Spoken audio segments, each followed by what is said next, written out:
So we committed to building what we call an expeditionary model. So we take the training to the medics as opposed to hoping that they can come to Dnipro or to Kyiv or a central location. Okay. And unfortunately, we've learned some of their hard lessons as well and tried to fashion a training that works for them.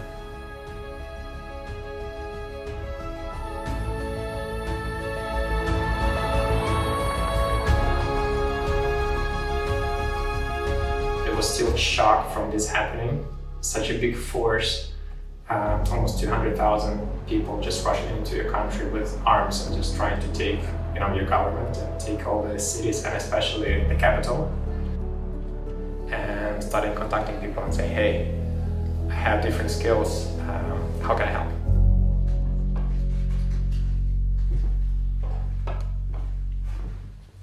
So if you've never seen something like this before and all of a sudden it's the only thing in your path, just get familiar with it.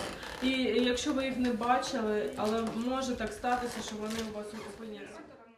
For today, I saw really a good progress for more than half of the group, and they know not only how to do a fast protocol and how to find the internal bleeding, hemothorax, pneumothorax, And find that hole and have that be what you hold your hole І with. тепер ви знайшли ваш отвір, ви його but also they know how to do the ultrasound IVs, and each like a more higher skill than it was before, and I'm so glad to see this progress.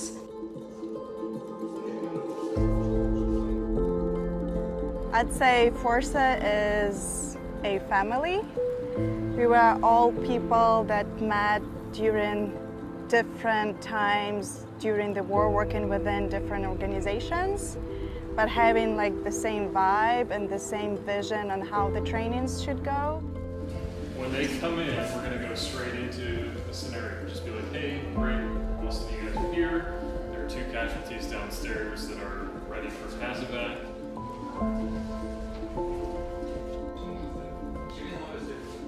Okay. Have I already assessed her airway without even seeing if she's bleeding or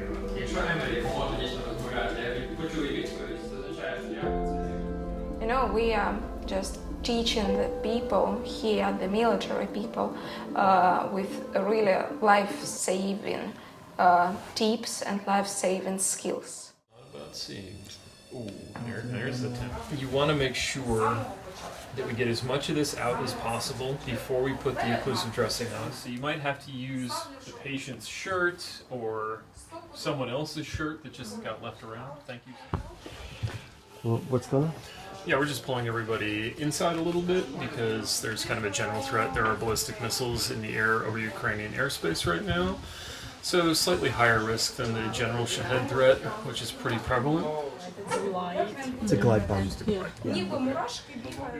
The casualty numbers here are incomprehensible. And so what they're doing in the field is truly incredible, the life-saving efforts they're making. So Forza Ukraine was founded in March 2023. We really wanted to found it, decided to pursue it because we were seeing a gap in advanced pre-hospital trauma training in Ukraine. Specifically after the war entered its 2nd year and a lot of the bigger organizations left the area. Believe in the righteousness of what's happening out here and the desire for independence and freedom and a lot of the things that Americans hold to be self-evident. It's hard not to be all in with them. When you see the passion, when you see their interest, when you see the buy-in that we get in the medical classes that we teach, the questions that we get, and many of them heartbreaking. We'll have medics come up and say, this thing happened, and then I sat with my friend or my friends for 2 or 3 days waiting for evac that couldn't come.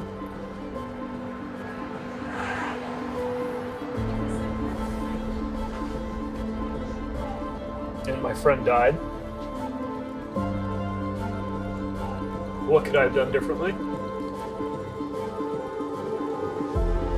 And we get text messages and feedback